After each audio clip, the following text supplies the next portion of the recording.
We're joined by our ag economist, Dr. John Michael Riley, to look at the crop markets. And I think the big thing on everyone's mind is talking about the rain we've seen. It's been a while, hasn't it? It's been a while since we've been able to have that conversation. And yes, a great weekend with a lot of storms rolling through the state. If you look at mesonet maps across, depending on where you're at, anywhere from 1.5 to 2 inches, all the way up to possibly 6. In my little spot in north central Payne County, we got right at 6 inches, which is spot on with those maps. And obviously it's a blessing. Some of it came down pretty hard at times, which may be a curse in the midst of those blessings, but certainly a blessing nonetheless.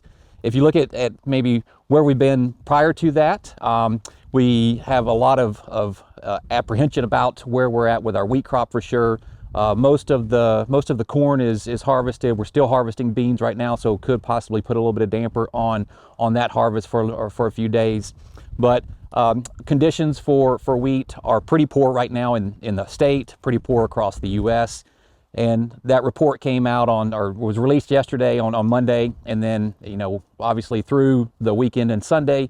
So we were in the midst of those rains when those condition ratings were kind of being collected, and we'll certainly see how things change moving forward with regard to wheat condition for planting and whatnot. Planting is at 87% across the U.S. Behind that schedule here in Oklahoma at 72%, certainly behind where we typically are at this time of year. And let's definitely hope for the best. This will kind of recharge things, but we are kind of getting late in this kind of planting window, aren't we? We absolutely are, but wheat's a hardy crop. Let's keep that in mind. I think that we are behind, and that is something to be concerned about as it relates to the growth and maturity of the crop throughout the winter once it kind of goes dormant, and then how it's going to look as it comes back out in the spring. You mentioned harvest. Let's dive into that a little bit more. Some of the summer crops are trying to kind of wind down.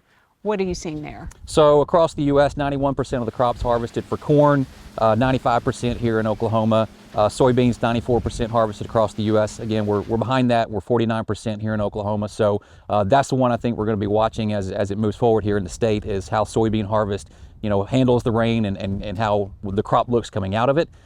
With all this in mind, what are the markets telling you right now? Well, the markets have been down. They've stayed down. We kind of got a little bit of reprieve coming into October, and a lot of that fell off throughout the month of October.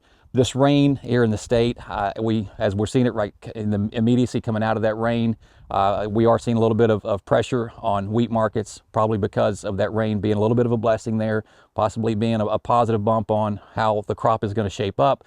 But still a little too early to tell, but markets are largely under pressure. Across the state, our cash prices are, right in line with where we typically are at.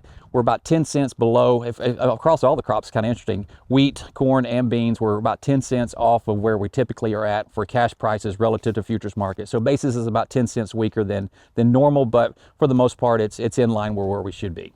Okay, great information. Thanks a lot, and we'll be awaiting the next WASDE report and talk about that more when we see you again. Yeah, very good. Okay, thanks a lot.